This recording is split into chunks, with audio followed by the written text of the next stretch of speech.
بسم اللہ الرحمن الرحیم۔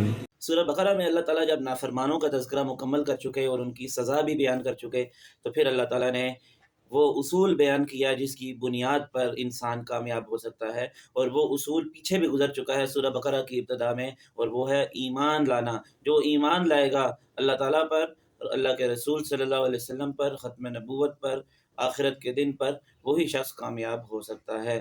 چنانچہ سورہ بقرہ کی آیت نمبر 62 میں اللہ تعالیٰ ارشاد فرماتے ہیں، ان الذین آمنوا، بے شک وہ لوگ جو ایمان لائے، ایمان لا چکے ہیں، والذین ہادوا، اور وہ جو یہودی ہیں، والنصارى جو عیسائی ہیں، والصابئین جو صابی ہیں۔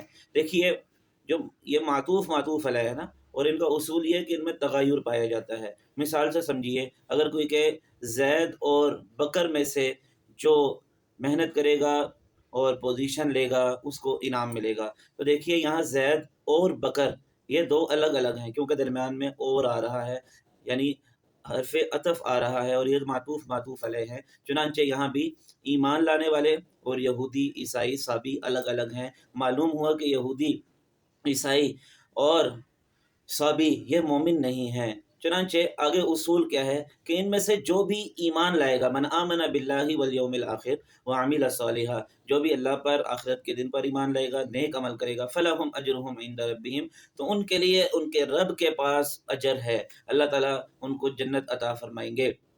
تو دیکھیے یہاں پر ایمان لانے والوں کا تذکرہ بھی کیا جا رہا ہے۔ سوال یہ پیدا ہوتا ہے کہ وہ تو پہلے ہی ایمان لائے ہوئے ہیں، تو وہ دوبارہ کیا ایمان لائیں گے؟ تو اس کا جواب یہ ہے کہ اللہ تعالیٰ نے یہاں بہت بلیغ کلام فرمایا ہے، جس کا مطلب یہ ہے کہ ایمان لانے والے بھی اگر کامیابی چاہتے ہیں تو انہیں اپنے ایمان پر ثابت قدمی دکھانی ہوگی۔ ان کو جنت ان کی ذاتی کسی صلاحیت کی وجہ سے نہیں مل رہی، ان کی ذات کی وجہ سے نہیں مل رہی، بلکہ ان کو جنت اور اجر صرف اسی لیے حاصل ہوگا کہ وہ ایمان لائے ہوئے ہیں۔ چنانچہ ایمان لانے والوں کے لیے بھی یہی اصول ہے، اور جو ابھی تک مومن نہیں ہیں ان کے لیے بھی یہی اصول ہے۔ انعام کیا ہے؟ ولا خوف علیہم، انہیں کسی چیز کا خوف نہیں ہوگا مستقبل میں، ولا هم يحزنون، نہ یہ غم زدہ ہوں گے ماضی کی کسی بات پہ۔